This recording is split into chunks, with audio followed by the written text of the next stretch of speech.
오늘 우리 주신 하나님의 말씀 스바냐 1장 1절에서 18절까지 말씀 한 절씩 교독하겠습니다.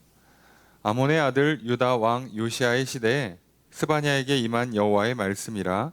스바냐는 히스기야의 현손이요 아마랴의 증손이요 그다랴의 손자요 구시의 아들이었더라. 여호와께서 이르시되 내가 땅 위에서 모든 것을 진멸하리라.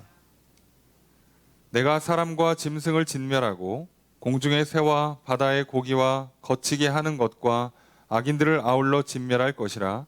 내가 사람을 땅 위에서 멸절하리라. 나 여호와의 말이니라.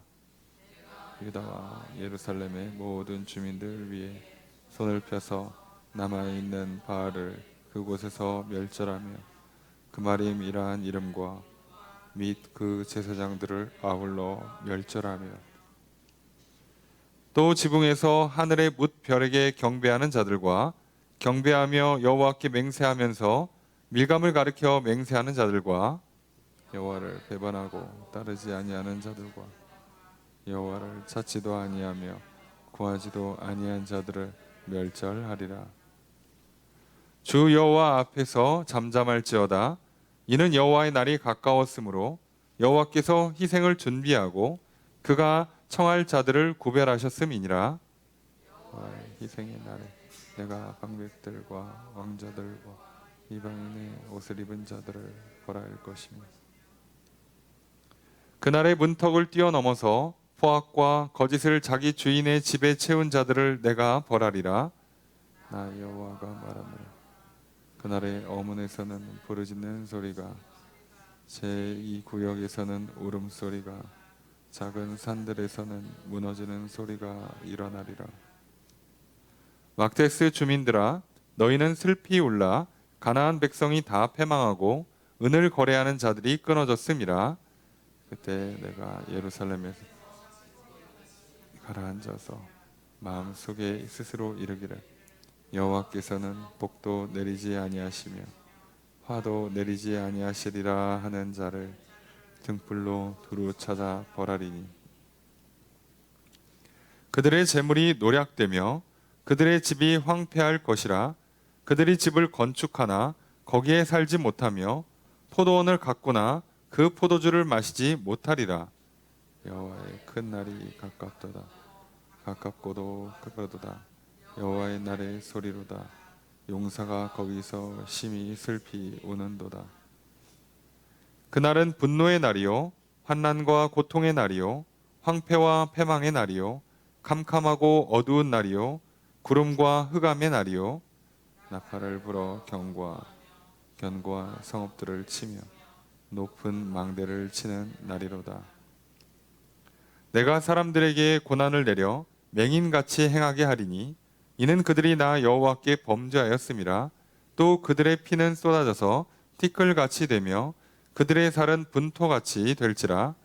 그들의 은과 금이 여호와의 분노의 날에 능히 그들을 건지지 못할 것이며 이 온 땅이 여호와의 질투의 불에 삼켜지리니 이는 여호와가 이 땅 모든 주민을 멸절하되 놀랍게 멸절할 것임이라. 아멘. 할렐루야. 수요일 저녁 주님 전에 나와 말씀을 배우신 성도님들을 주님의 이름으로 환영합니다. 우리 옆에 있는 분들과 사랑의 교제를 나누겠습니다. 인사합시다. 사랑합니다. 축복합니다. 이 시간 주 앞에 나와 말씀을 배우신 성도님들에게 주님의 크신 은혜가 함께 있기를 주의 이름으로 축복합니다. 우리 나눠드린 교회 함께 보시면서 오늘 본 말씀 스바냐 1장 1절에서 18절까지 말씀 살펴보겠습니다. 먼저 1절 함께 읽습니다. 시작. 아몬의 아들 유다 왕 요시아의 시대에 스바냐에게 임한 여호와의 말씀.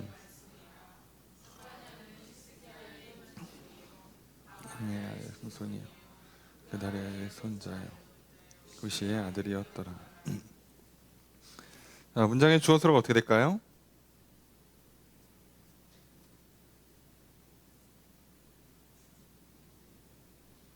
그냥 완전 일형식 문장, 그냥 여호와의 말씀이다.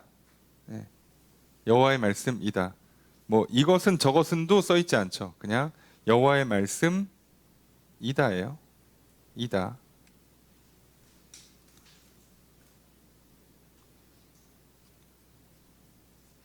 근데 이제 구약의 그 기록들이 우리가 읽을 때에는 조금 매끄럽지 못한 부분이 확실히 있어요. 현대어에 비하면 확실히 거칩니다. 그리고 구약이 기록된 시점들을 보면 빨리 기록됐다고 하는 뭐 정확하게 뭐 연대기 측정이 안 되지만 그래도 우리가 알 수 있는 보통 모세오경부터 해도 기록 연도가 그래도 기원전 1000년대란 말이에요. 그게 구전되다가 기록으로 남기 시작하니까. 그리고 구약 성경이 얼추 모양을 갖추기 시작하는 건 사실 왕정이 들어와서 제대로 기록물들이 막 남기 시작하거든요.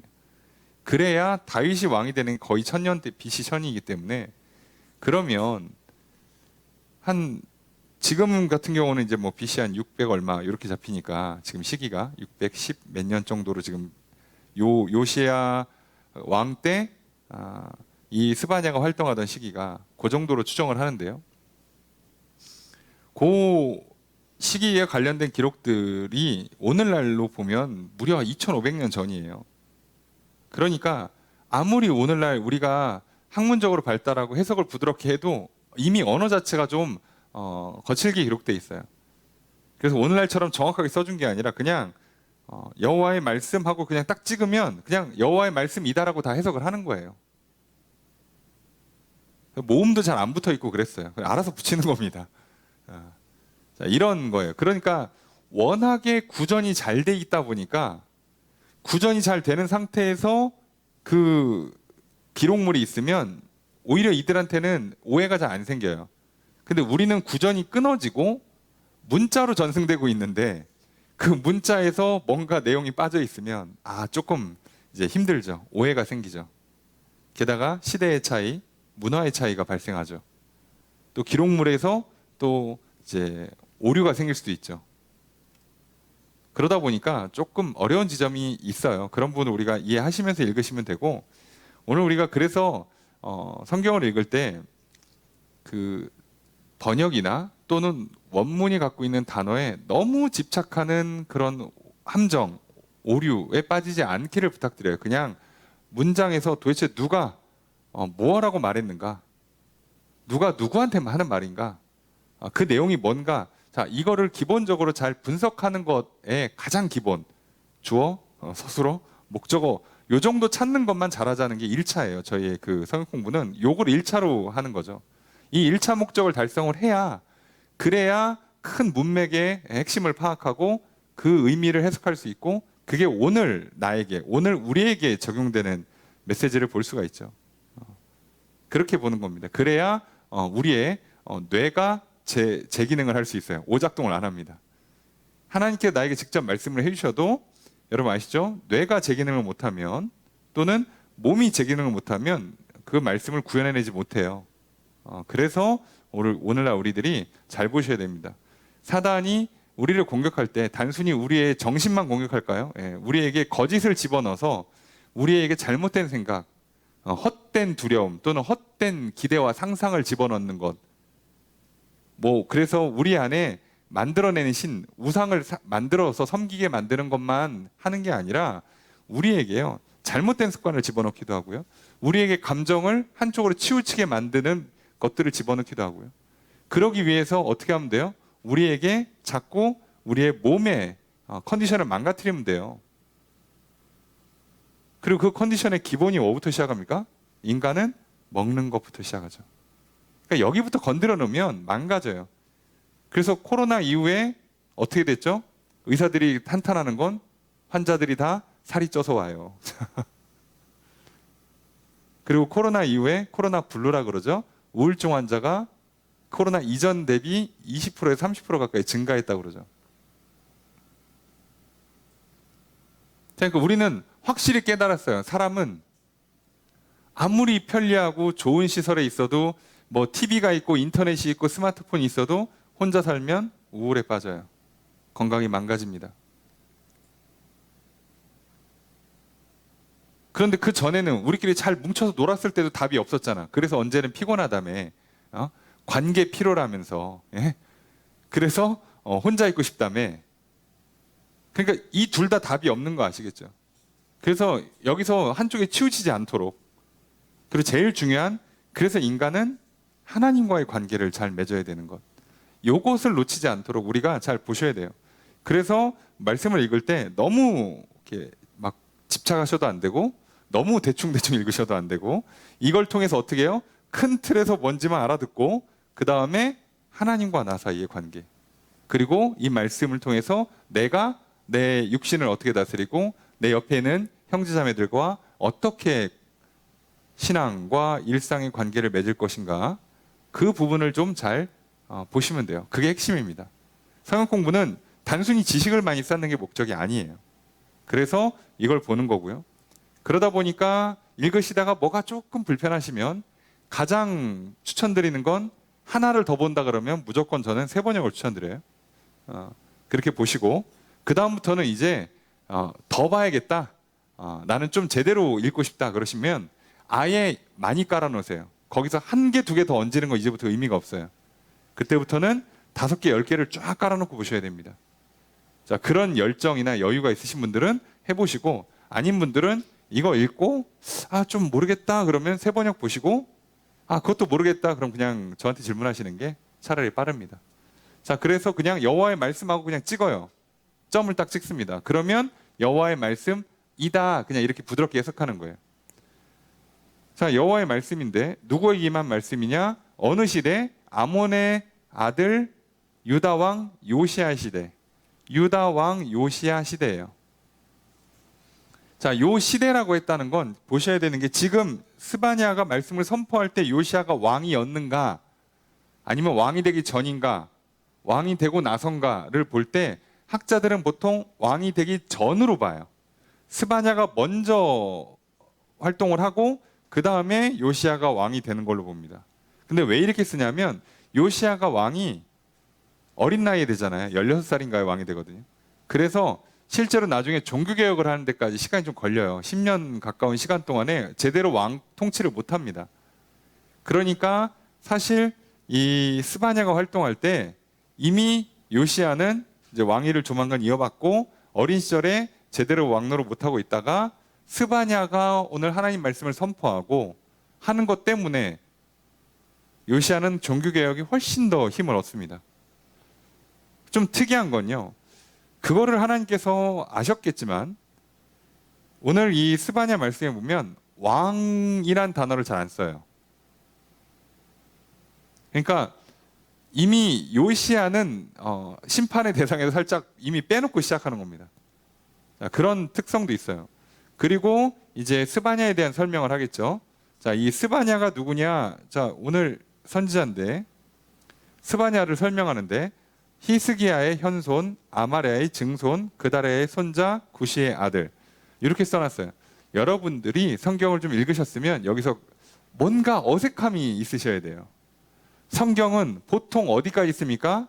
아버지, 할아버지까지만 써요. 아버지, 할아버지까지만 써요. 진짜 많이 써야 증조 할아버지까지 써야 돼요.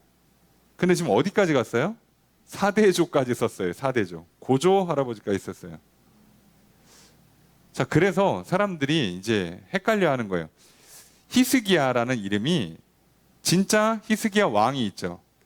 요시야의 윗. 바로 여기도 4대 위 왕이에요. 그러니까 히스기야 왕이 있고 그 다음에 므낫세, 아몬, 그 다음에 요시야거든요. 그러니까 이 히스기야 왕의 진짜 4대 손인지 스바냐가 아닌지 확인이 안 돼요. 왜요? 히스기야란 이름 자체는 흔해요. 이름은 흔한데 여기서 이제 합리적인 의심을 하는 거죠. 아니 아무리 길게 써도 3대 이상 잘 안 써주는데 보통은 아버지 할아버지만 쓰면 그 집안 다 안단 말이에요. 근데 왜 유독 스바냐만 4대를 썼어요? 이거는 굳이 이 4대에 걸려있는 히스기야를 등장시키려고 굳이 쓴 게 아닌가라고 우리가 되게 합리적인 건전한 의심을 할 수 있죠. 그러면 우리는 여기서 스바냐가 왕가 사람, 왕실 집안이라는 걸 추측할 수가 있어요. 그럼 이게 그래서 스바냐의 활동이 요시야에게 굉장히 힘을 불어넣어 줬을 거라고 많이들 이야기하고 실제로 그렇게 보는 이유 중에 하나도 이거예요. 스바냐가 아무래도 먼 친척이었을 가능성이 높아요. 그리고 그가 먼저 와서 왕실을 향해서 자기 친척을 향해서 권력자가 자기 권력을 포기하면서까지 권력자들을 향해서 바른 소리를 한다. 사실 쉽지 않죠. 근데 누가 이렇게 앞서 나가주면 뒷사람 따라하기가 편하거든요. 그렇게 많이 해석합니다. 그래서 아무래도 이 사대를 써준 이유는 히스기야 때문인 것 같다. 그리고 히스기야의 사대손인 스바냐가 이제 요시야가 왕이 돼서 통치할 때 종교개혁을 할 수 있도록 힘을 실어 넣어주고, 그래서 요시야 때 나라가 바짝 살아나지만 제대로 뒤를 이어가지 못함으로 말미암아 급격히 말아먹고, 지금 이 시점을 기준으로 요시야를 기점으로 해서 한 거의 30년 정도 뒤에, 채 40년이 안 걸려요. 30년 정도 뒤에 유다는 망합니다. 자, 그래서 여기서 말하고 있는 심판의 메시지는 정말 진짜 곧 오시는 심판이에요. 게다가 계속해서 빠르다, 급하다 라는 표현을 많이 씁니다. 얘는 정말 진짜예요. 왜요? 한 세대, 40년이 안 걸리고 심판이 진짜 오거든요. 자, 도대체 무슨 말씀을 하려고 하시는가? 오늘 우리가 말씀을 통해 살펴보겠습니다. 2절 읽습니다. 시작.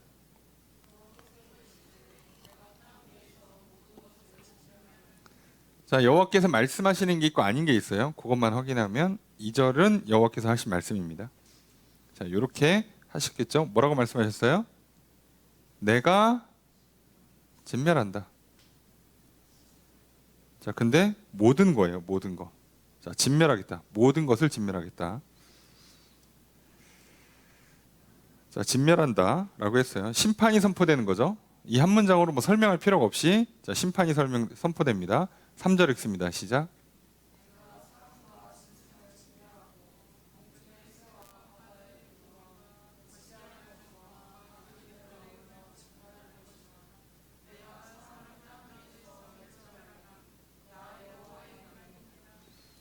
자, 여기도 여호와의 말씀입니다. 자, 하신 말씀 주어서 어떻게 될까요? 내가 그죠? 진멸할 것이고 멸절할 것이다.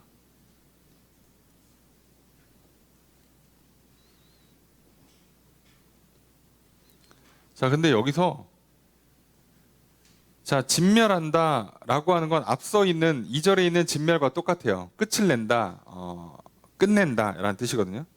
이 이제 끝을 낸다가 추수한다는 뜻이에요. 좋게 해석할 때는 추수고, 나쁘게 해석하면 멸한다예요. 베서 없애는 거라서. 좋게 해석하면 추수, 수확이고, 모은다, 걷어들인다고 나쁜 의미로 해석하면 멸한다라는 뜻이 되는데, 멸한다 해놓고 마지막에 내가 사람을 땅 위에서 멸절하리라라고 할 때는요, 요 단어를 안 쓰고 바꿔서 써요. 그때는 뭐를 쓰냐면 카리트라는 단어, 카라트죠. 정확히는 카라트라는 단어를 써요. 이게 얘는 수확한다는 의미가 아니고 벤다예요. 벤다. 그래서 이 벤다는, 카라트는 언제 쓰냐면 보통 언약을 맺을 때 요 단어를 써요. 그래서 짐승의 배를 갈라서 언약을 맺기 때문에, 그래서 이게 좋은 뜻으로 해석하면 그냥 일반적으로는 벤다, 가른다고요. 좋은 뜻으로는 언약을 맺는다고요. 나쁜 뜻으로는 언약을 파기한다는 뜻이 되는 거예요. 자, 게다가 여기서 사람이라고 번역하는 건 그 사람이에요. 특정 인물들을 찍어서 지금 언약을 파기하겠다는 거죠. 언약을 파기해서 없애겠다는 거예요. 자, 그러면 이제 누군지를 뒤에 써주겠죠. 그게 4절, 5절, 6절까지예요. 자, 사람, 짐승 진멸하고, 새, 고기 진멸하고, 악인들 진멸하는데, 그러면 다 진멸하는 중에 사람 중에 악인들, 그 사람들하고 내가 언약 관계를 끊어서 없애버리겠다는 건데, 이제 나랑 상관없는 사람으로 만들겠다는 거예요. 물론 그쪽이 먼저 끊었겠죠. 자, 그럼 그 사람들이 누구냐에 대한 설명이 4, 5, 6절입니다. 함께 읽습니다. 시작. 내가 유다와 예루살렘과 모든 주민 위에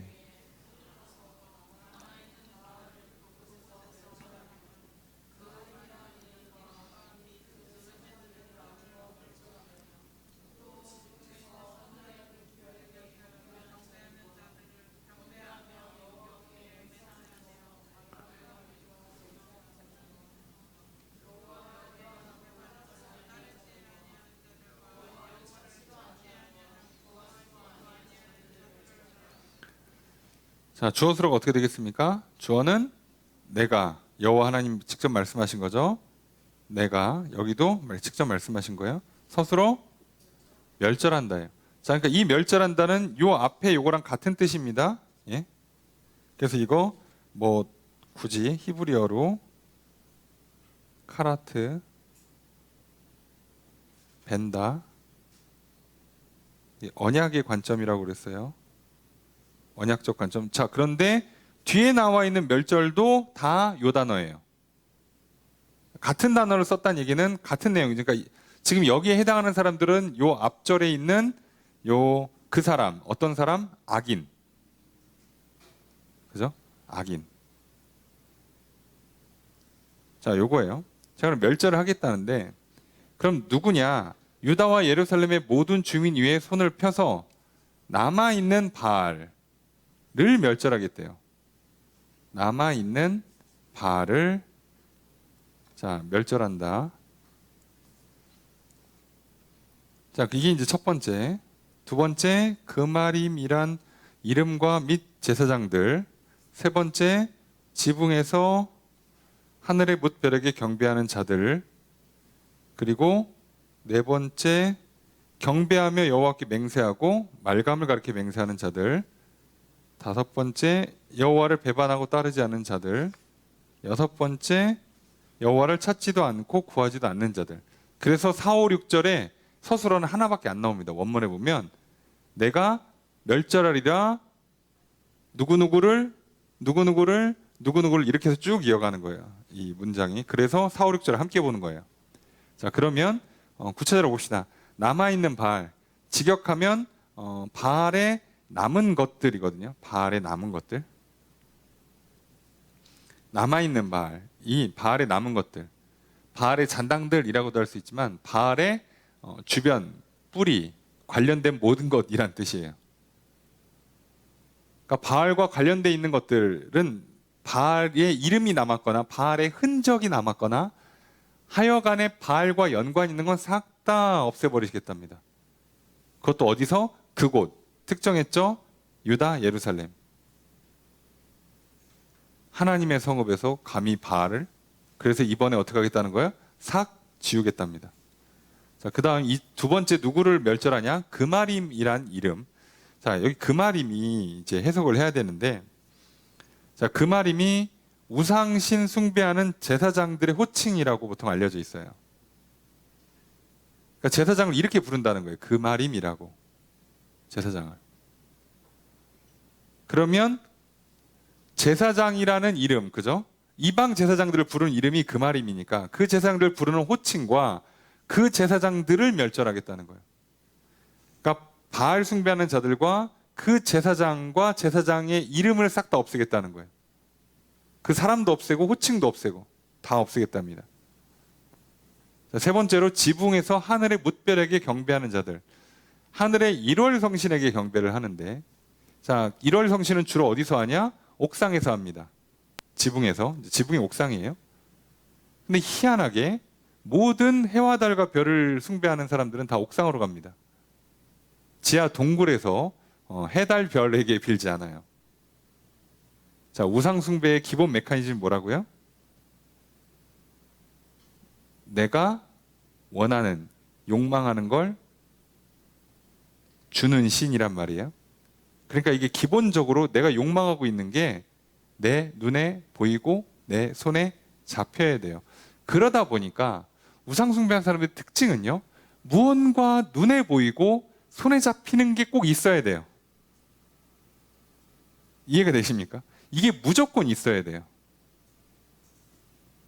아무것도 안 주고 보이지 않는 신을 섬겨라라고 하는 건 그리스도밖에 없죠. 그런데 하나님께서 그걸 요청하시는데 오늘날 교회가 문제가 생기는 거를 어떻게 볼 수 있냐면 역시나 교회 안에 자꾸 눈에 보이고 손에 잡히는 것들을 많이 만들어 주는 것 자체가 잘못 가고 있는 거예요. 없어도 돼요. 그럴 필요가 없어요. 교회는 정말 상징으로서 십자가 하나면 충분합니다. 더 있을 필요가 없어요. 그런데 이들은 봐야 되기 때문에 옥상으로 가요. 자, 그러면 바알은 기본적으로 구름의 신, 산신이에요. 그러니까 구름신이니까 구름이 어디서 와요? 산에서 오죠. 이 사람들은 그렇게 생각해요. 왜요? 지중해 연안에서 산 타고 구름이 만들어진 비가 오니까. 그러니까 구름신, 산신, 비를 내리는 신이 되는 거예요. 그리고 이건 당연히 뭐랑 연결됩니까? 농사 목축이랑 연결되는데 농사랑 직결되죠? 농사의 신. 근데 비를 내리면 비를 받는 땅은 같은 신이라고 보기가 좀 그런 거야. 그래서 이거는 대지의 신은 따로 있어. 그리고 하늘 신은 남신이니까 대지의 신은 여신이다. 이렇게 보는 거예요. 자, 다 그렇게 눈에 보이게 해석을 합니다. 그럴 수밖에 없어요. 사람들은 안 보인다, 모른다라고 얘기하는 정말 싫어하거든요.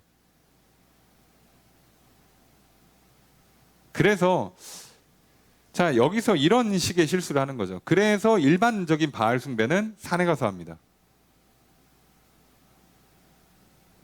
아세라 숭배는 당연히 산에 가서 안 하죠. 대지에서 합니다. 눈치채셔야겠죠. 그러니까. 예. 그래서 모든 종교에서 숭배하는 신들은요, 그 신과 연관된 장소 가서 해요. 당연히 태양신 섬기시는 분들 볕 잘 드는 데 가서 하고요.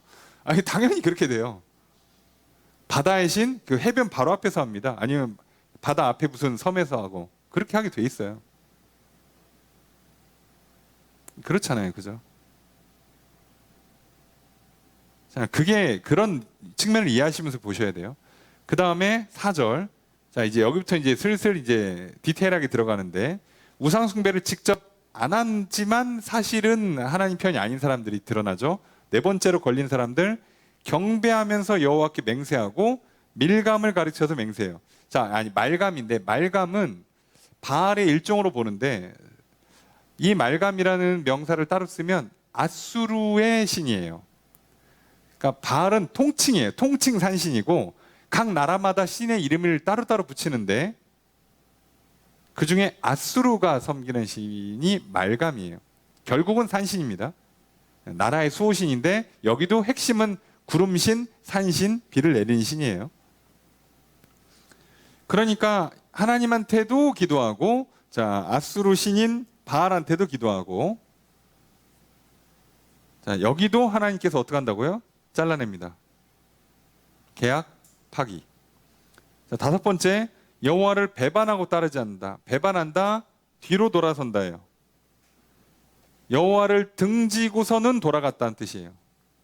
안 따라와 배신자죠.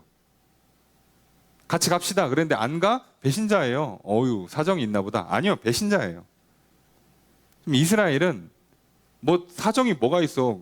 여호와를 섬기냐 안 섬기냐밖에 없어요. 뭔 그렇게 핑계가 많어. 그렇지 않습니다. 그러니까 여호와를 안 따라갔다. 그럼 어떻게 되는 거예요? 이건 배신이에요. 그리고 6번째로 여호와를 찾지도 않고 구하지도 않은 자들. 자, 여호와를 찾지도 않는다, 구하지도 않는다. 구하다가 말 그대로 요구한다지만 단어적으로는 노력한다, 시도한다, 자주 간다라는 뜻이거든요. 그러니까 우리가 보통 구한다라고 하면 당연히 찾고 그리고 노력하고 반복하고라는 뜻이에요. 내가 원합니다, 내가 구합니다라는 뜻 자체가 여기에 반복, 여기에 노력이 들어가 있어요. 나 진짜 하나님께 은혜를 구했는데 하나님 내 기도를 잘 안 들어주시는 것 같아 라고 할 때 나 하나님께 진짜 구했는데라고 하면 어떻게 해요? 반복, 노력, 자주라는 속성이 들어가 있어야 돼요. 힘들고 어려울 때 눈 감고 한 3초 기도해 놓고 응답을 왜 안 해주시지? 아, 나 진짜 진심으로 기도했는데. 아, 이거는 속으시는 거예요. 자기 기만입니다. 자, 근데 여기도 다 하나님께서 멸절의 대상이에요. 자, 그럼 생각해 보면 우리가 볼 때는 바알을 직접 숭배한 사람만 멸절하실 것 같지만, 그런데 이스라엘 전체 역사에서 보면요, 여호와를 완전히 버리고 바알을 대놓고 섬긴 적은 한 번도 없습니다. 무슨 얘기냐? 절기 다 지켜요. 절기 다 지킵니다. 안식일 지키고요, 절기는 다 지켜요. 그런데 어떻게 한다고요? 그런데 혼합, 바알을 같이 섬기거나 또는 다신, 하나님이나 바알이나 거기서 거기라고 하든가, 또는 위선, 거칠해 하는 거죠. 하나님을 믿는 척 해놓고 바알만 섬기든가, 그리고 이렇게 눈치껏 아예 하나님을 안 섬기다든가, 티도 안 나. 이제 사람들이 왔다 갔다 하니까 이제 티가 잘 안 나. 그때 슬그머니 빠져서 아예 하나님 안 섬기는, 이렇게 하는 걸 다 하나님은 한 부류로 보는 거예요. 자, 그러니까 피해갈 수 없습니다. 이분 다 골라내신대요. 그러니까 오늘 우리가 하나님을 섬긴다는 게 그렇게 간단하지가 않아요. 그런 거죠, 뭐. 아니, 뭐, 저 헬스 트레이너만 해도, 그게 아침마다 막 회원님, 그 아침에 먹는 거 사진 찍어서 올리세요. 자, 그죠? 아침에 체중계 올라가서 뭐 보고하세요. 아니, 그렇게 하잖아요. 아니, 그 정도로 해야지만 문제가 있는 거를 고칠 수 있다고, 습관을 바꿀 수가 있다고요. 간단한 게 아니에요, 우리 삶이라는 게. 하나님 아세요. 이렇게 저렇게 해놓고서는 뭐 여러 가지 핑계를 대봐야 들어가지 않습니다. 하나님이 기다려 주셨을 뿐이고, 그리고 때가 됐으면 이제 안 되는 거예요. 그래서 오늘 스바냐도 여호와의 날, 여호와의 때, 큰 날, 이런 표현을 많이 써요. 곧 온다는 거죠, 그때가. 하여간에 요 사람들이 이제 심판의 대상입니다. 자, 그리고 이제 심판이 임했으니까 경고의 메시지를 계속 전달하겠죠? 7절 읽습니다. 시작.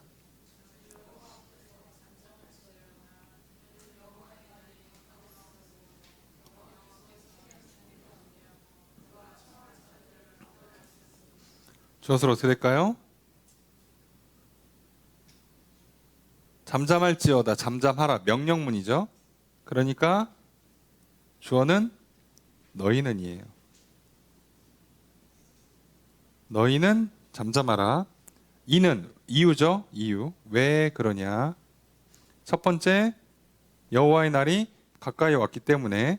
두 번째, 여호와께서 희생 제사를 준비하고 청할 자들을 구별했다. 자, 이게 특이한 표현인데요.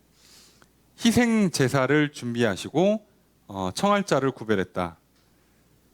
그러면 희생 제사를 드려서 말 그대로 희생해야 되잖아요. 죄값을 치러야지 이 죄의 문제를 푸는데, 그러면 이 희생 제물이 누구냐는 거예요. 그죠? 여기서 대부분은 이 희생 제물을 누구로 봐요? 요 앞에 나왔던 사람들, 그 사람들, 바알, 우상, 일월 성신,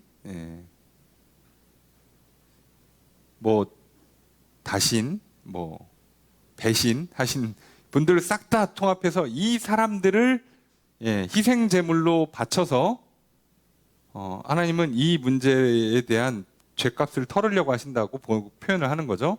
그래서 그가 청할 자들을 구별했다. 그러면 요때 불러서 희생 제물로 쓰는 사람들은 죽는다는 뜻이에요. 그러니까 뭐 하라고요? 잠잠해라. 성경에서 잠잠해라, 조용해라, 침묵하라라고 하는 말은요, 입 다물고 있으라는 뜻이기도 하지만 기본적으로 뭐예요? 여러분 생각해 보세요. 성경에서 입을 다물란 얘기가 무슨 뜻이겠어? 말하지 말란 얘기는 들으란 얘기예요. 들으라, 고개를 숙여라, 무릎을 꿇어라, 겸손해란 뜻입니다. 그러니까 여호와 앞에서 잠잠해라라고 하면 그냥 입 다물고 있으면 땡이 아니고요, 고개도 숙이고 무릎도 꿇고 귀를 열으란 뜻이에요. 왜요? 마지막으로 살 길을 열어줄 건데, 요 얘기 안 듣고 기회를 놓치시는 분들은 전부 다 끝나는 겁니다. 그래서 우리 생각해 보세요. 자, 교수님이 자, 마지막으로 자, 이게 내가 마지막 얘기하는 거야. 이번 시험에 이거 나와라고 얘기하고 있으면 친구들끼리 떠들다가도 입 다물고 들어야지. 그죠? 이게 지금 마지막 시험 마지막으로 알려주는 거라며. 여기서 찍어준 문제들이 시험에 나올 거 아닙니까? 그럼 내가 이번 시험 통과해야지 졸업하는데 통과 못하면 졸업이면 안 돼. 그럼 내 절박한 내 입장에서는 교수님 하시는 말씀 듣고 그것대로 공부를 해서 시험을 통과해야 될 거 아니냐고. 근데 노느라고 정신없어. 뭐 친구들끼리 뭐 시험이 쉽다는 둥, 내가 족보를 갖고 있다는 둥, 별소리 다 해요. 자, 그러면 어떻게 되냐고. 그러면 우리는 어떻게 돼요? 야, 조용히 좀 해. 시끄러 안 들리잖아. 그게 잠잠하라는 뜻이에요. 기본 의미가 그렇습니다. 그래서 우리도 하나님 앞에 설 때 기본 태도가 잠잠하라예요. 기도하는데 어떻게 잠잠합니까? 알아서 잘 하세요. 할 수 있어요. 무슨 얘기인지 아시죠? 귀를 열고 대화를 하면 돼요. 내 생각에 빠져서 그죠? 고집 부리고 떼쓰고 감정을 폭발시키는 걸 우리는 기도라 부르지 않아요. 그죠? 하나님의 말씀을 듣고 은혜를 받고자 하는 목적으로 구하는 행위잖아, 기도는. 그럼 귀를 열고 있어야지. 숙이고 있어야죠. 시키면 뭐든 해야지. 주면 다 받아야죠. 고를 생각부터 하고 있어? 골라서 받을 생각을 한다고요? 그거는 이미 어떻게 보면 자세가 틀렸죠. 그래서 잠잠하라는 뜻이 이거예요. 자, 그렇게 해서 이제 어떡하냐? 누구를 이제 하나님께서 그러면 그 대상들을 조금 더 구체적으로 설명해 주시겠죠? 8절 읽습니다. 시작.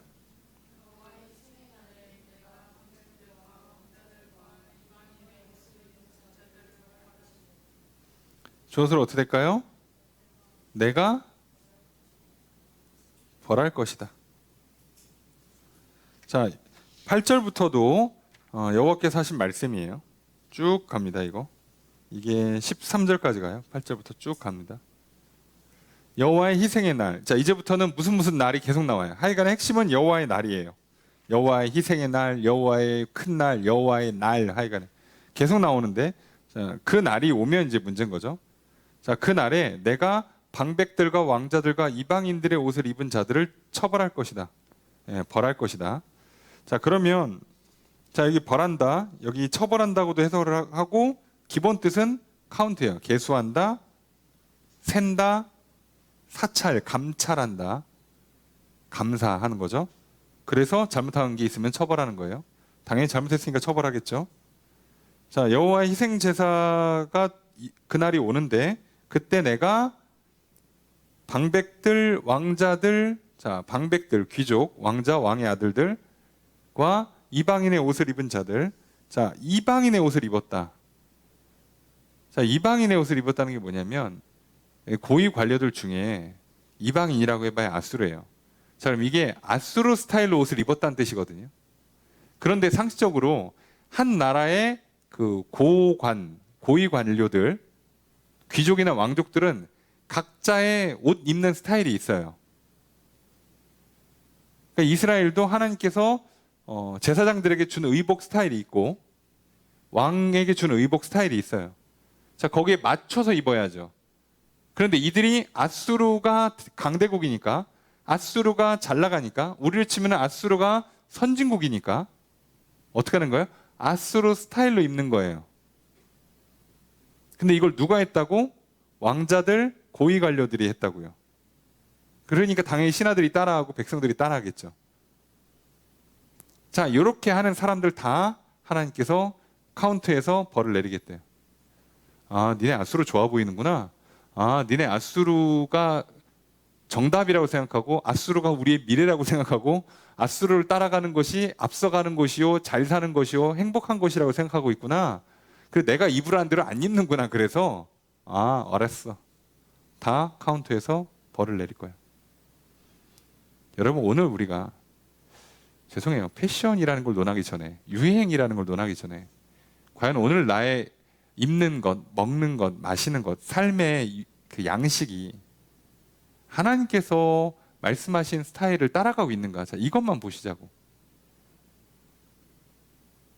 그럼 성경에서 특정 스타일을 얘기하진 않지만 기본 메커니즘이 있잖아요. 항상 뭐라고요? 단정, 깨끗, 그죠? 옷을 깨끗하게 입는 거, 옷을 단정하게 입는다는 게요. 사실 말이 좋아서 단정하게 입는다는 얘기는 절대로 누가 봤을 때 티가 안 나야 돼요. 무슨 얘기냐? 뭔가 특별하게 돋보이는 장면이 하나도 없게 만든다는 얘기예요.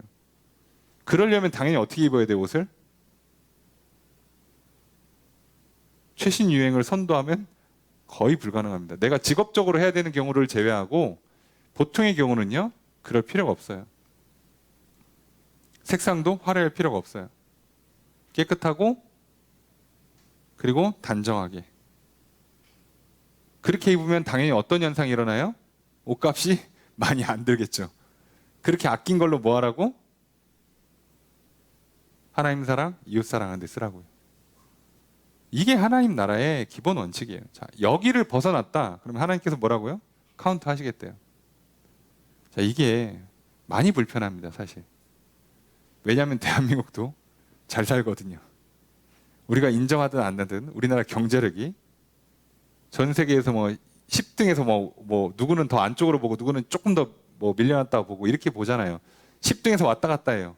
아니 전 세계 189기면 상위 10% 안에 들어와 있다고 벌써. 잘하면 한 9등만 해도 상위 5%예요, 5%. 그러니까 우리가 잘 살게 되니까 이제 살짝 입장이 이제 조금 난처해져요. 성경 말씀이 슬슬 거슬려 불편해져요. 자, 이런 현상이 일어납니다.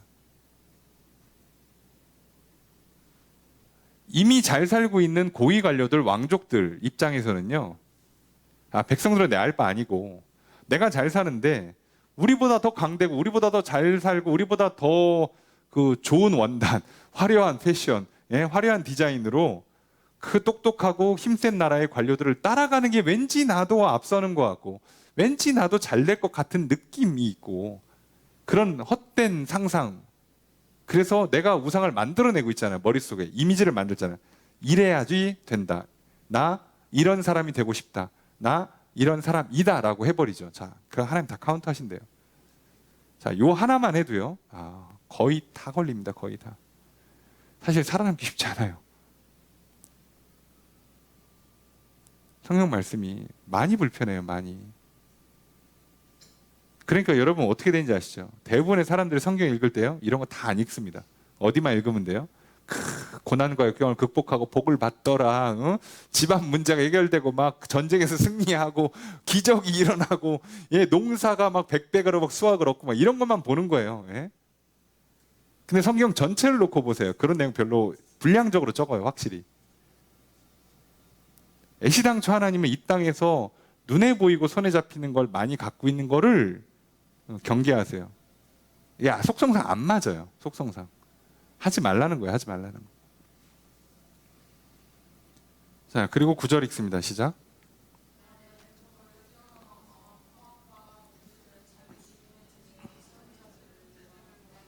주어서로 어떻게 될까요? 내가 벌한다. 어떤 사람이냐? 서술이 좀 길게 돼 있죠. 문턱을 뛰어넘는다. 문지방이거든요. 문지방. 자, 문지방을 뛰어넘는데, 자, 이 문지방을 뛰어넘다가 누구는 우상숭배로 보고요. 누구는 그냥 집을 들락날락거린다고 보는데 집을 들락날락거리는 거 보는 게 맞아요.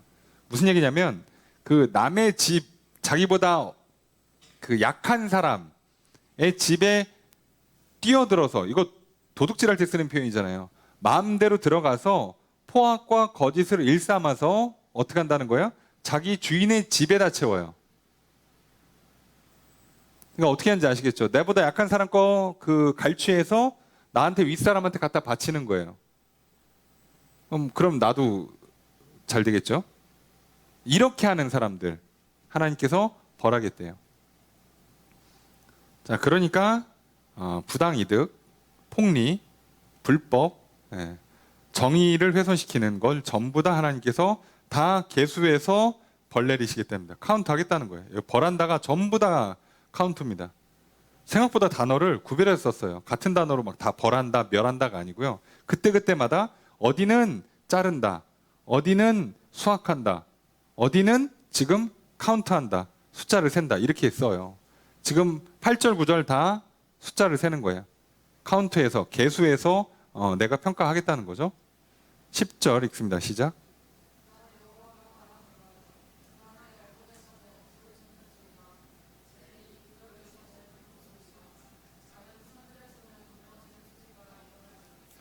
자, 주어를 어떻게 할까요? 나 여호와가 말한다가 붙어있긴 하지만 그래서 어떻게 한다? 그죠? 이런 소리, 저런 소리,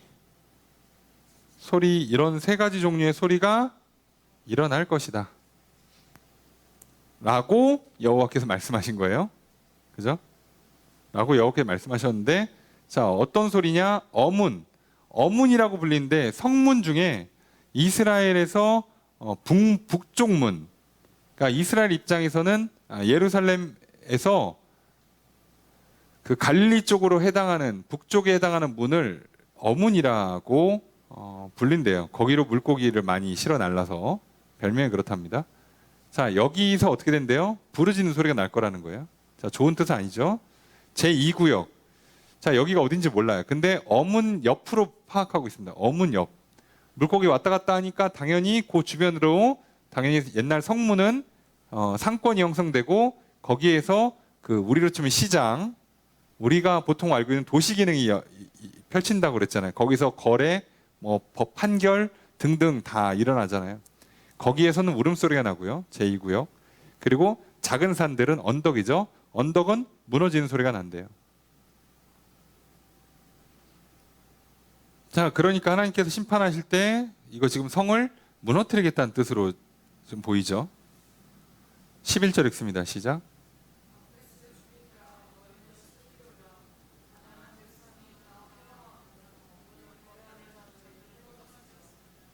자, 주어를 어떻게 될까요? 자, 너희는이죠, 결국. 너희는 울어라. 왜냐? 이렇기 때문에 가나안 백성이 망하고 은 거래한 자들이 끊어졌다. 자, 막데스 주민이죠. 너희를 특정했어요. 막데스 주민. 자, 그럼 막데스가 어디냐? 자, 막데스는 예루살렘으로 치면은 아무래도 여기가 남쪽으로 봐요. 반대. 어문과 반대인 남쪽으로 봅니다. 자, 여기서도 역시나 어떻게 해요? 가나안 백성들, 이쪽 사람들이랑 무역 거래를 했겠죠. 이스라엘은 기본적으로 그 상업적인 요충지예요. 상식적으로 생각해 보세요. 이 지중해 연안을 끼고 디귿자로 해서 밑에 이집트, 그리고 그 옆으로 동방, 그 위로 터키, 그 위로 유럽 있잖아요. 그러면 고대로부터 이집트에서 그 수많은 그 나일강 삼각주 지역 아시죠? 거기서 했던 농작물들이 다 유럽으로 올라가요. 그럼 이게 해안선 따라 타고 간다고. 그럼 첫 번째 쉬는 데가 이스라엘 쪽이에요. 그리고 거기가 해안으로 치면 제일 안쪽이고, 그리고 거기를 통과해서 어디로 가요? 우리가 바탕 말하는 중동, 우로 들어오는 거예요. 그래서 우리가 보통 말하는 유럽에서 중국까지 이어지는 그 실크로드에 해당하는 동네잖아요. 여기가 무역으로 정말 위치가 정말 좋습니다. 그래서 근동의 끝이죠. 우리는 극동, 보통 유럽 사람들 입장에서 다 이 동네 동쪽이잖아요. 자, 동쪽인데, 이 사람들 입장에 동쪽인데, 동쪽에서 제일 가까운 동쪽에 코너에 있는 게 가나안 이쪽 지역이고요. 맨 끝에 있는 게 사실 우리나라란 말이에요. 그러니까 여기가 무역에 정말 좋아요. 무역에 정말 좋습니다. 그러니까 이런 데가 항상 무슨 문제가 생기는 거예요? 호시탐탐 왔다 갔다 하는 사람들이 바뀌어요. 그래서 침략이 잦고, 특성상 그렇습니다. 침략이 잦고, 잘만 하면 무역으로 대성하고, 그럴 수밖에 없어요. 구조가 그럽니다. 구조가. 그런데 여기도 어떻다고요? 가나안 백성이 망한다. 그 다음에 은 거래하는 자들, 은을 실어 나르는 사람들이 끊어졌다예요. 그러니까 그 무역과 관련된 사람들, 그래서 은을 주고받고 거래했는데 이게 다 망한다는 얘기예요. 뭐 나라 망하는데 뭐 무역이 되겠습니까? 망한다는 얘기죠.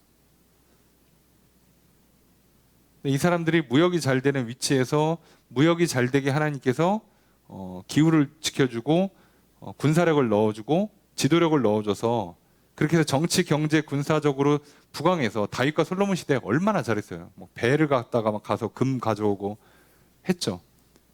근데 그러다가 이제 이때부터 흥망성쇠를 반복합니다. 자, 그러니까 이 사람이 자꾸 누구가 부러운 거예요? 주변에 강대국들이 부러워요. 밑으로는 애국, 이제 옆으로는 항상 뭐 여러 나라가 있었는데 현재는 아수르였고, 자, 이런 나라들이 계속 부러운 거예요. 따라가기 급급해. 자, 늘 그렇죠, 늘. 우리도 그렇잖아요. 예. 우리도 결국은 유럽이나 그 북미에서 어떤 그 물건들, 패션, 뭐 가전 등등 그거 따라가기 바쁘잖아요. 예전엔 더 심했죠. 요즘은 우리 국내 브랜드도 워낙 잘 만들고 세계적인 브랜드가 됐으니까 좀 덜하지. 예전에는요, 뭐 딱 그거 사면 그 집은 막 사는 집이고, 뭘 좀 아는 집이고, 그 집들이하고 자랑 좀 하려면 딱 이렇게 외국 제품으로 쫙 깔아놔야 되잖아요. 그랬다고 우리나라도. 지금도 뭐 그런 게 없는 건 아니지만 그랬다고요. 그럼 옛날 사람들하고 뭐가 다르겠어요? 똑같습니다. 사람 사는 거 똑같습니다. 보여줘야 되고요. 자랑해야 돼요. 미치겠죠. 하나님 어떻게 한다고요? 그냥 끊어버리면 돼요. 정신 차리게 하는 방법은 다른 거 없어요. 자, 그겁니다. 12절 읽습니다. 시작.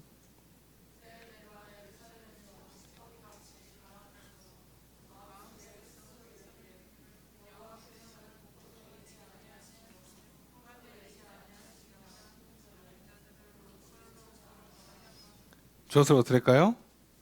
내가 그저 벌할 것이다. 자, 그런데 어떻게 한다고? 먼저 뭐부터 해야 돼요? 찾아야 돼요. 그죠? 찾아서 벌을 내린다.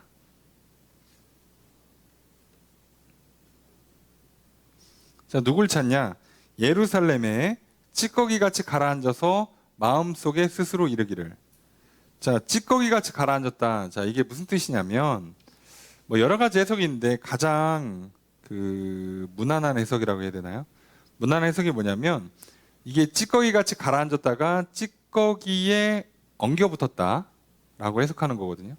그래서 그 앙금같이 굳었다라고 해석을 하는데 이게 어떤 현상이냐면 이 당시에 그 술을 만들 때 그 술 밑에 이제 가라앉는단 말이에요. 그 과일이 됐든 뭐 곡류가 됐든 얘네들이 가라앉아요. 얘네들은 걷어내야 돼요. 얘네들은 걷어내야 된다. 안 만들어봐서 모르겠는데 얘네들은 걷어내서 걷어낸답니다. 그래서 보통 그 예전 양주장 보면 거기서 뭐 이렇게 술밥이라고 그래서 쌀로 만든, 보리로 만든, 포도로 만든 술들이 나올 때 그 찌꺼기들이 나온단 말이에요. 근데 그게 바닥에 가라앉으면 그거 건져내요.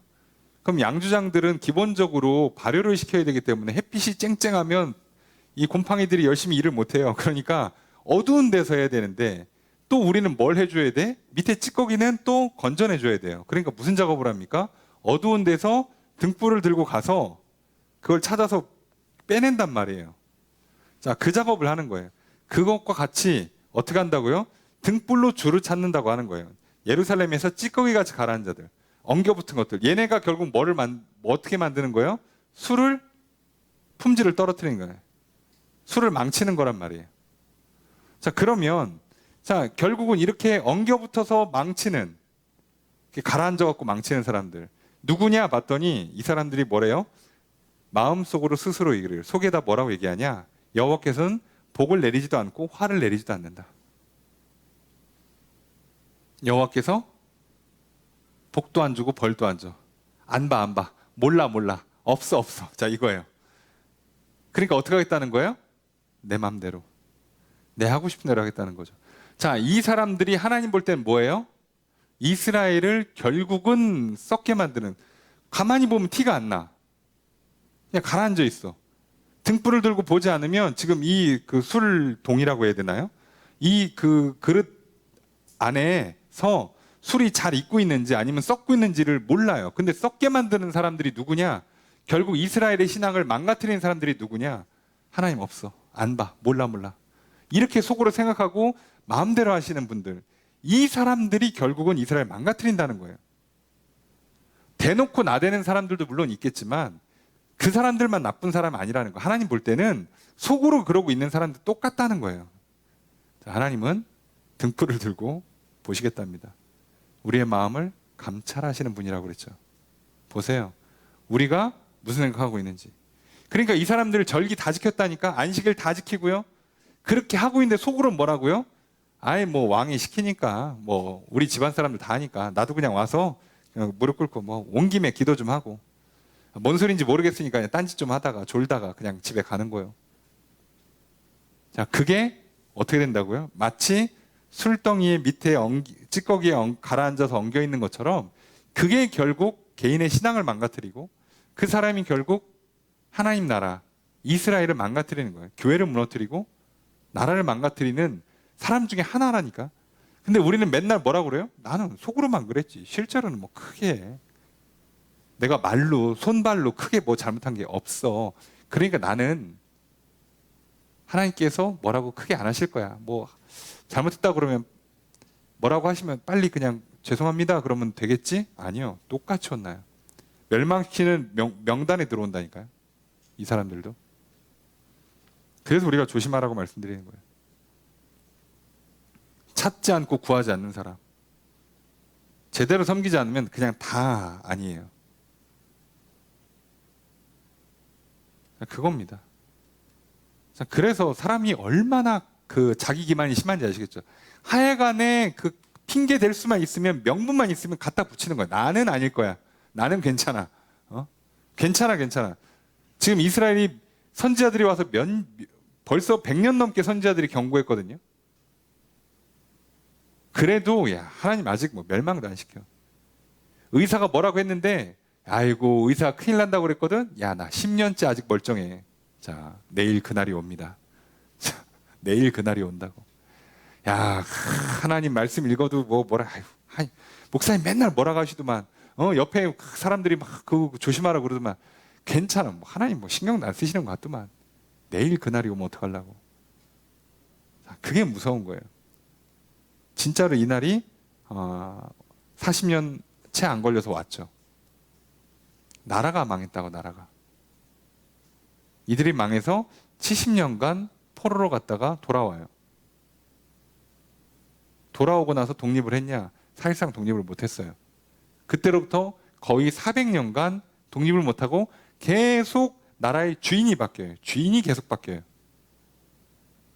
예수님 오실 때까지. 하나님 간단하게 해주지 않아요. 쉽게 해주지 않습니다. 늘 말씀드리면 있을 때 잘하는 거예요. 좋을 때 지키는 겁니다. 한 번 나빠지면 쉽지 않아요. 이스라엘 나라를 얻으니까 별거 아닌 것 같지. 근데 나라가 망하고 없어지잖아요. 와서 성전 다시 짓고 성 다시 쌓는 거 쉽지 않아요. 그런데 그렇게 하면 독립이 뭐 그냥 됩니까? 안 돼요. 말라기 이후로 400년간 선지자도 안 와. 선지자도 안 온다고. 그러니까 이게 간단한 문제가 아니에요. 그래서 우리가 조심하셔야 됩니다. 늘 말씀드리는데 항상 있을 때, 좋을 때 잘하는 거고 그때 지키는 거예요. 한 번 문제가 생기면 그때부터는 쉽지 않습니다. 근데 문제가 생겼는데 뭐 머리가 좋아서 의지가 강해서 또는 뭐 저기 기술이 좋거나 의술이 좋아서 하여간에 뭐 인맥이 좋든 뭐 하여간 여러 가지 방법으로 문제를 그나마 좀 쉽게 해결했어. 그럼 우리는 또 뭐라고요? 쉽게 교만에 빠지죠. 별거 아니네. 자, 두 번째는 더더욱 쉽지 않습니다.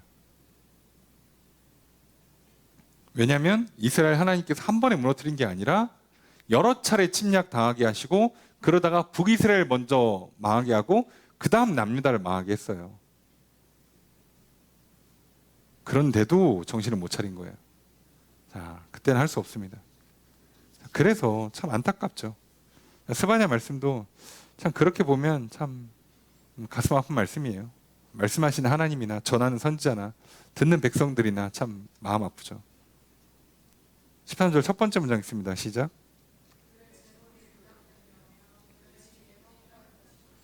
주엇을 어떻게 될까요? 그들의 재물이 그저 노략당할 것이다. 그들의 집이 황폐할 것이다. 이거 뭐 이제 볼 것도 없어요. 그냥 쭉 가는 겁니다. 자, 13절 두 번째 문장 있습니다. 시작.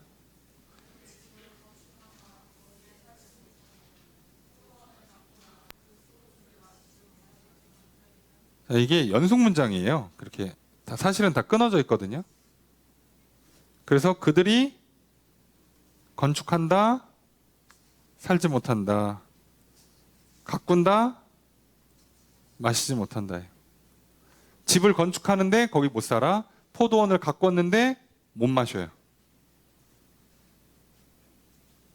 자, 뭐 하나님께서 작심하면 이거죠. 해봐. 지어. 농사 열심히 해. 내가 무너뜨릴게. 일 열심히 해. 공부 열심히 해. 내가 무너뜨릴게. 해봐. 누가 이기나 해봐. 이길 방법이 없죠. 오늘날 첨단이고 뭐고 자연 제압의 방법이 없어요. 우리가 지진 없고 화산 없는 나라에 살고 있으니까 아무 느낌 없죠. 최근에 얼마나 자주 터지는지 잘 모르시죠.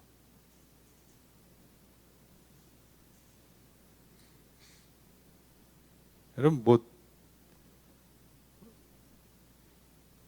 우리가 생각하는 것만큼 정말 큰 지진이 오잖아요. 그러니까 버틸 건물이 없어요. 상식적으로.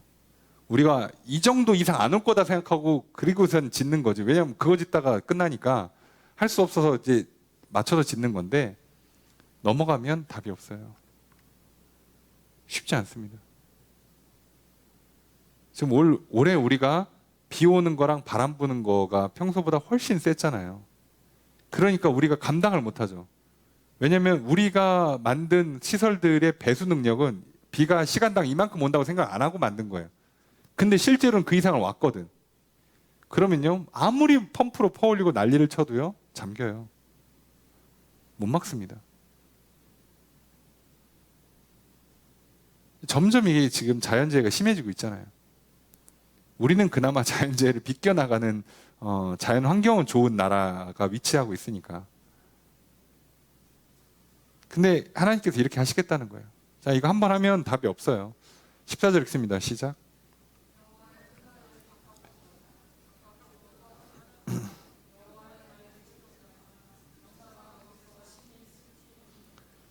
자, 이게 약간 탄식이라서 쭉쭉쭉 그냥 이어서 하는데, 자, 이게 끊기는 뭐하고 그냥 쭉 갑니다. 자, 주어서를 어떻게 할까요? 그죠? 여호와의 큰 날이 가깝다. 가깝고 빠르다. 여호와의 날에 소리이다예요. 소리가 있다거든요. 예.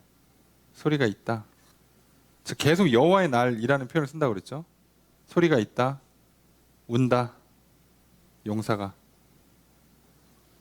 이게 그 문학적인 표현을 쓰는 거죠. 이렇게 계속 이어서 붙여서 계속 고조시키는 거예요. 자, 날이 가까이 온다. 빨리 온다. 그날 소리가 들린다. 그러면 용사가 온다. 자, 이렇게 하는 겁니다. 15절 읽습니다. 시작.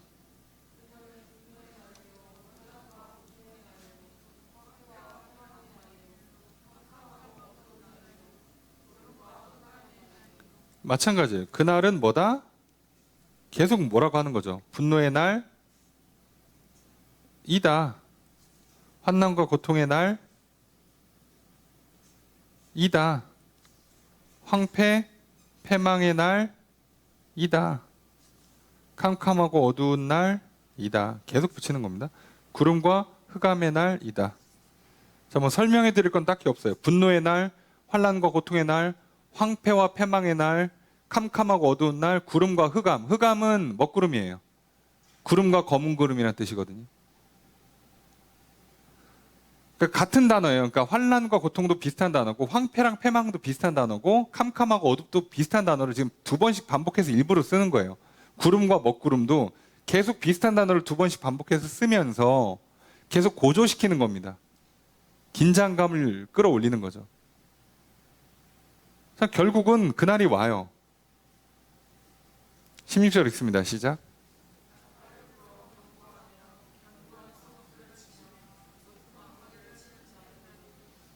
자, 이것도 그런 날이다예요. 날이다. 어떤 날?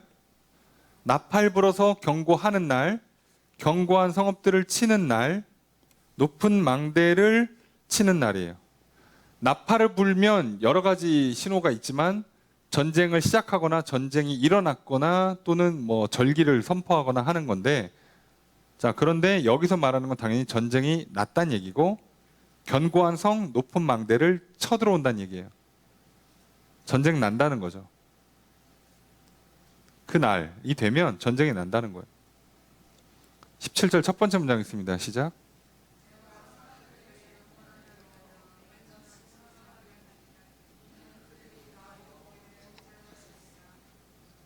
주어를 어떻게 될까요? 내가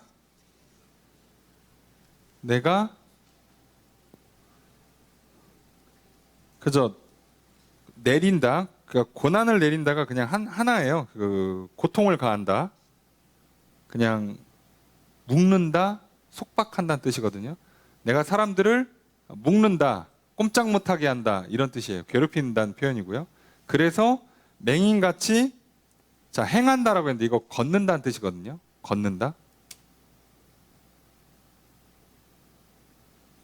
그래서 맹인같이 걷게 만들 것이다예요. 동사의 특성상 걷게 만드는 거예요. 내가 사람들에게 고통을 가해서 고난을 내려서 자 고난을 묶어서 고난으로 꽉 묶어서 맹인같이 걸어가게 만들 거라는 거예요. 그래서 어떻게 한다고요? 앞을 못 보고 소경처럼 가요. 그러니까 지금 전쟁 난다고 나팔을 불었어요. 그럼 사람들이 어떻게 돼요? 그 정신 바짝 차리고 빨리 도망가거나 피신하거나 싸우러 나가야 될 거 아닙니까? 그런데 하나님께서 어떻게 하시겠다고요? 근데 그들에게 고난으로 묶어요. 뭔가 문제를 엮어서 어떻게 하겠다고? 맹인이 가듯이 우왕좌왕 어디 갈지를 몰라서 방황하게 만든다는 거예요. 자, 그래서 우리 생각에 갑자기 뭐 건물에 문제가 생겼어, 뭐 비행기나 배나 뭐 기차나 이런 거에 자동차나 이런 거에 문제가 생겼어. 그럼 우리 어떻게 하면 돼요? 정신 바짝 차리고 안전 지시에 따라서 안전하게 대피하면 되죠. 그래서 대피해서 문제를 막 차 급발진 나고 뭐 기차가 탈선하고 비행기가 막 급추락하거나 이래도 어떻게 해서 막 사고 없이 사는 경우들이 있잖아요. 그죠? 근데 그거 잘못하면 어떻게 돼요? 다 죽어요. 진짜 잘못할 땐 다 죽습니다. 그래서 막 건물에 문제 생겨서 막 화재가 났어. 빨리빨리 대피해서 쫙 나가면 사고 안 나고 금방 화재도 진압하고 좋겠죠. 근데 잘못하면요, 갇힌 사람들 다 죽어요. 그러니까 지금 하나님은 어떻게 하겠다는 거예요? 여기서 정신 차리고 이 사람들이 빠져나오게 도와주지를 않고 오히려 이들을 고난으로 묶어서 고통으로 묶어서 뭔가 문제를 만들어서 이 사람들이 헤매게 만드는 거예요. 자, 그러면 그냥 묶여서 죽습니다. 근데 왜 그렇게 하시겠다는 거예요?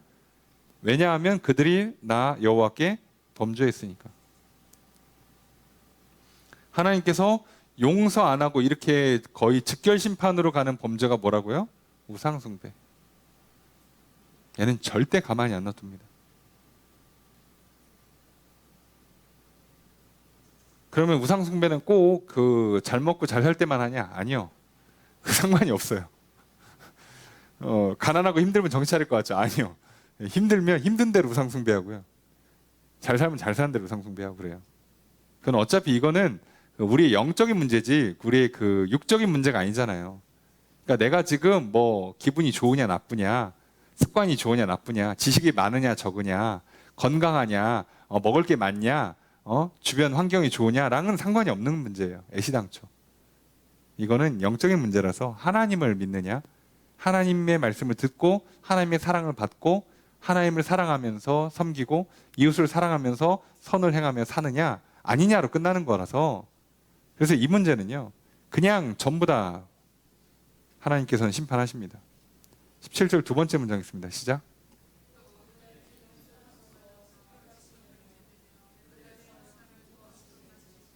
주어서 어떻게 될까요?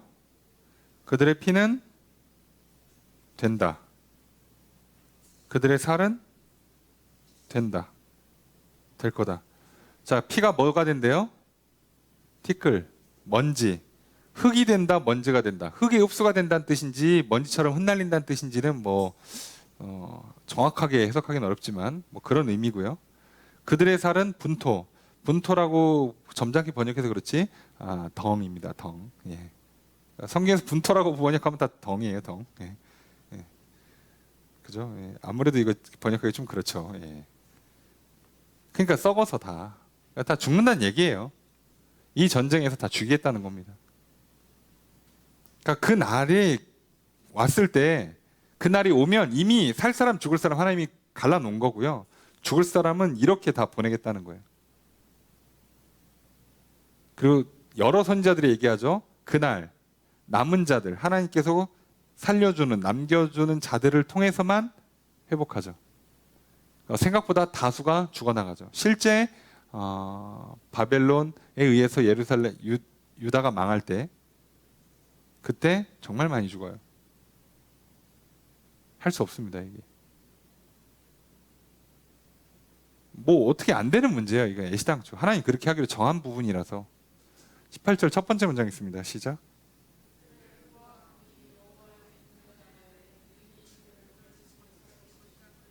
주어서 어떻게 될까요? 그들의 은과 금이 건지지 못할 것이다. 그래서 이거를 직격하면 구출을 할 수가 없다예요. 뭐뭐 할 수 없다예요. 할 수가 없다. 그들의 은과 금이 그들을 구할 수가 없어요. 자, 이들이 우상 숭배하면서 원했던 게 결국 뭐겠어요? 은금이에요. 잘 먹고 잘 사는 거. 더 눈에 보이고 손에 잡히는 거. 더 좋은 거. 더 화려한 거. 더 맛있는 거.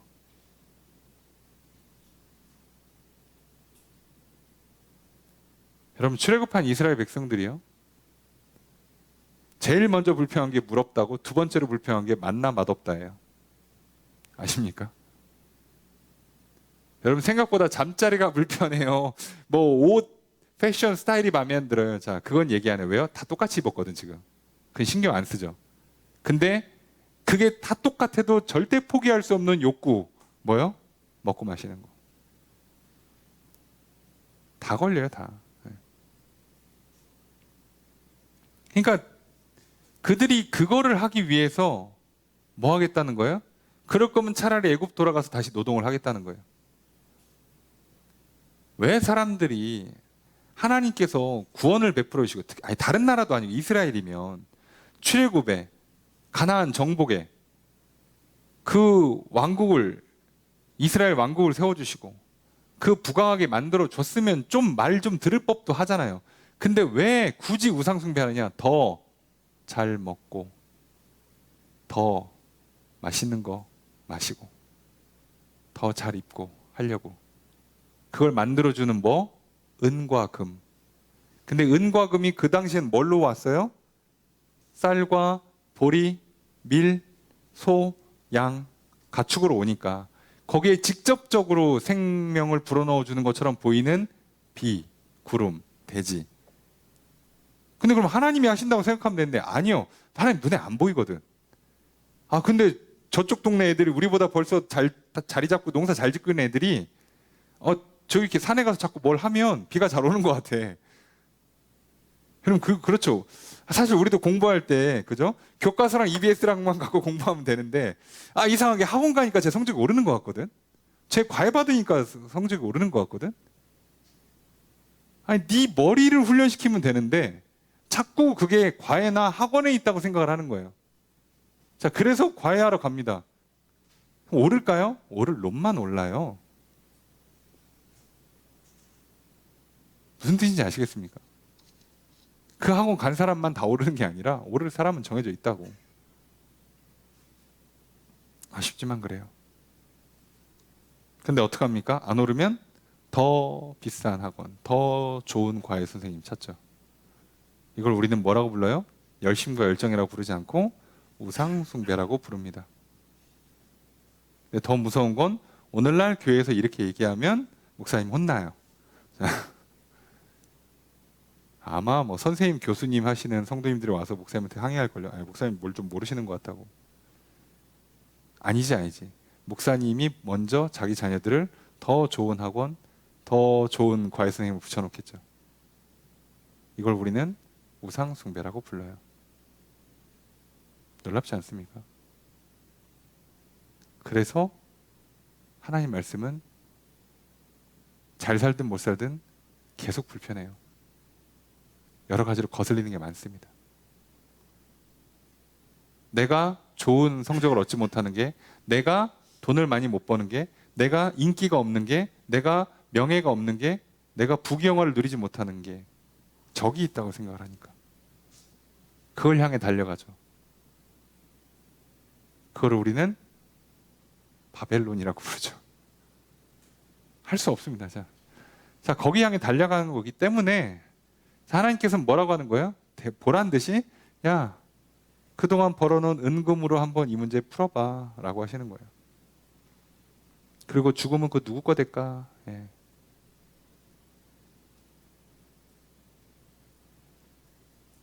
사진 한 장 찍어놓고 고이 모셔놓는 그 보여주기용 물건들 있잖아요. 예. 하나님께서 말씀하신 거예요. 너 저기 집에 불나면, 너 죽으면 그거 누구 게 될까? 예수님도 부자를 향해서 말씀하시잖아요. 추수 끝나고 창고 가득 채워놓고 아이고 기분이 좋다. 내일부터는 좀 먹고 놀고 좀 쉬자라고 했더니 하나님 뭐라고요? 오늘 밤 네 영혼 내가 데려가면 그거 누구 거 될까? 자, 우리의 생사화복이 하나님께 있다고 믿으면 우리는 은금에 집착할 필요가 없어요. 하나님께 집착하셔야지. 거기서 은금이 나온다고 믿으면 하나님께 집착하셔야죠.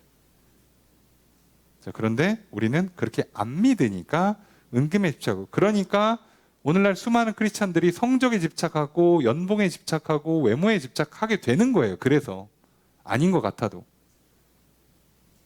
먹는 거, 마시는 거, 입는 거에 집착하게 되는 거예요. 자, 이걸 안타깝게도 하나님은 우상숭배라고 보세요. 약간의 과소비가 아니고 사치가 아니고. 그래서 그날이 오면 혼납니다. 그날이 오늘이 아닌 걸 천만다행으로 아셔야 돼요. 오면 살아날 사람이 없어요.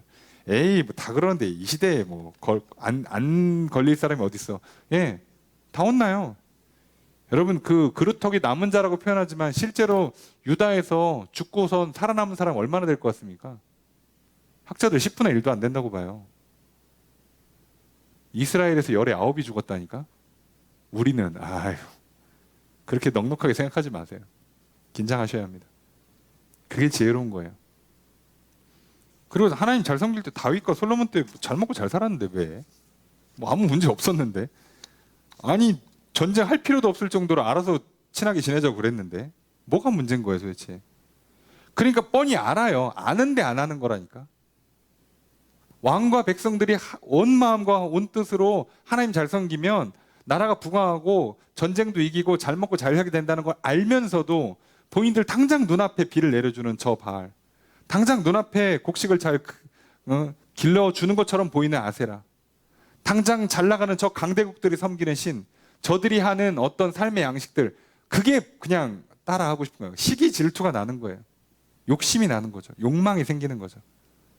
자, 그래서 하나님은 그냥 딱 보는 거예요. 어느 쪽이냐만 보고 그냥 끝나는 겁니다. 중간은 없으니까요.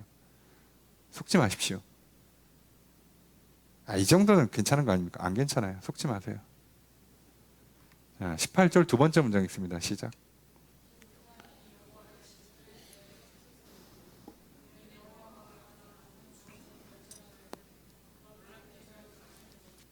주어서 어떻게 할까요? 이 온 땅이 삼켜질 거다. 왜냐? 여호와가 이 온 땅의 모든 주민을 멸절하고 놀랍게 멸절한다. 자, 삼키는데 불로 삼킵니다. 근데 그 불을 무슨 불이라고 그러냐? 질투의 불이라고 그래요. 자, 이 질투라고 번역을 했는데, 자, 이거를 조금 직역을 하면 질투라고도 번역을 하지만 영어로 번역하면 주로 이게 패션으로 번역이 됩니다. 열정, 열심 으로 번역이 돼요.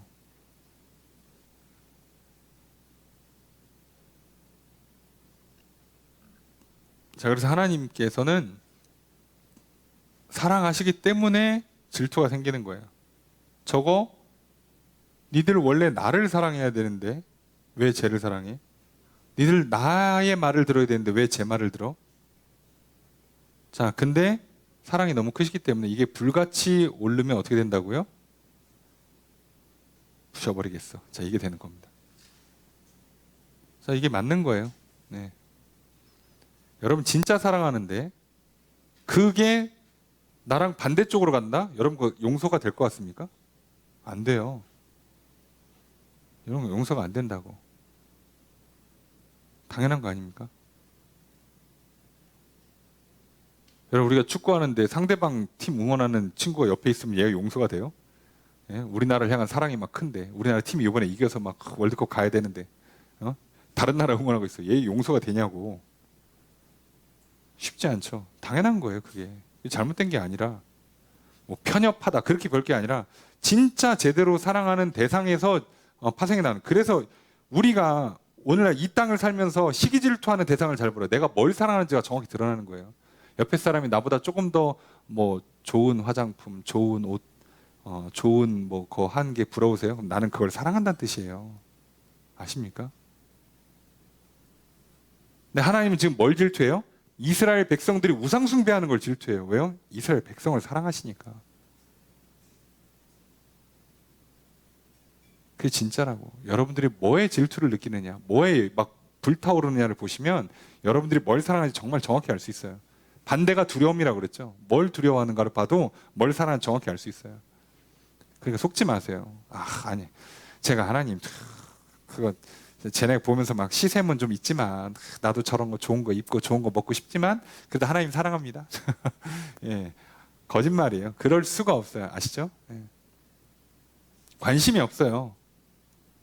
하나님 사랑에 빠져있는 사람은요, 옆에 사람이 뭘 먹고 마시는지 관심이 없다고. 하나님한테 관심 있지. 저분이 오늘 나랑 뭘 먹고 싶어 하는지에 관심 있지. 아닙니까? 여러분, 그래서 친구랑 연인이랑 배우자랑 가족이랑 식사하면서 옆집이 뭐 먹는지 관심 있어 하는 사람들은 생각 좀 하셔야 돼요. 내가 진짜 상대방을 사랑하는가? 아니면 개인적인 욕심과 욕망에 취해 있는가? 잘 보셔야 돼요. 하나님은 정확히 등불 들고 속을 들여다보고 끄집어낸다고 그랬잖아요. 우리는 스스로를 속일 수 있을지 모르지만 하나님 못 속입니다. 그리고 문제는 여호와의 날, 때가 되면 그때는 다 걸려요. 자, 오늘 우리에게 살아있어요. 우리 또 기회를 주셨습니다. 오늘 밤은 모르겠고 하여간 지금은 살아있잖아요. 그러면 오늘 우리가 할 수 있는 게 있어요. 잘못한 건 잘못했다고 하면 되고 도와달라고 하면 돼요. 게다가 또 그분이 용서를 아주 한없이 정말 이렇게까지 해주나 싶을 정도로 용서해 주시니까 걱정하지 마시고 하나님께 나아가십시오. 스바냐는 우리가 생각하는 생각보다 정말 빠른 심판과 강한 심판을 예고해요. 그리고 그만큼 하나님의 그 불타오르는 사랑을 얘기하는 거예요. 그러니까 그래서 좀 잊지 않았으면 좋겠고요. 오늘 말씀처럼 결국 그날이 오면 못 피하는구나. 어쨌든 우리가 태어난 이상 한 번 죽게 돼 있고요. 그때는 심판 못 피합니다. 스스로 속이면서 하지 마시고 오늘 하루를 살아도 제대로 살면 됩니다. 하나님께 칭찬받기를 원하신다면, 하나님께 사랑받고 복받고 생명과 복을 누리며 살기를 원하신다면 하나님께 집중하십시오. 그러면 됩니다. 그러면 알아서 우상숭배 안 할 수 있게 되고요. 알아서 이런 식으로 문제가 안 생길 거예요. 그리고 하나님이 정한 그날에 칭찬받고 상과 복을 받게 될 겁니다. 오늘 저 여러분들이 이 스바냐의 이 안타까운 심판의 선포가 적용되지 않기를, 그리고 그날에 정말 하나님께 칭찬과 많은 상을 받는 삶이 되시기를 주의 이름으로 축복합니다. 말씀을 정해 보겠습니다. 스바냐서는 남유다 16대에 요시야 왕이 통치하던 시기 전으로 활동한 선지자 스바냐가 기록한 책입니다. 스바냐는 히스기야 왕 4대 손으로 왕실 가문 출신인 사람임에도 불구하고 왕실을 향해 죄악을 지적하고 하나님의 말씀을 담대히 선포했습니다. 히스기야 왕이 죽은 뒤에 므낫세와 아몬 왕이 통치할 때 남유다는 정치적으로 아수르의 속국 상태였고 아수르에게 조공을 바쳤으며 기존 우상 숭배를 계속함에 더해 아수르의 우상까지 받아들여 숭배했습니다. 이런 시기에 심판을 선포하고 회개를 촉구하며 회복을 약속한 스바냐의 예언은 이후 요시야 왕의 종교개혁에 힘을 실어 주었습니다. 먼저 스바냐는 유다의 죄악을 지적하고 심판을 선포합니다. 여호와 하나님께서 남아있는 바알을 멸절하시겠다 말씀하십니다. 바알과 그와 관련된 모든 것을 다 멸절할 것이라 말씀하십니다. 해와 달과 별을 숭배하거나 아수르의 우상 말감을 숭배하거나 여호와를 떠나고 여호와를 찾거나 구하지 않는 모든 자들을 멸절할 것이라 말씀하십니다. 왕과 지도자들이 이방인의 예복을 입고 관리들이 백성들의 집에 들어가 약탈을 일삼았습니다. 이들을 향한 심판이 선포됩니다. 여호와의 날이 빠르고 가깝습니다. 오늘 우리도 여호와의 날이 임하기 전에 회개하고 하나님만 섬기십시다. 하나님의 말씀을 듣고 개혁 운동이 일어나듯 말씀을 듣고 믿어 내 영혼이 다시 새롭게 되어 거룩한 삶을 살아갑시다. 그렇게 되는 저 여러분 되시기를 주의 이름으로 축복합니다.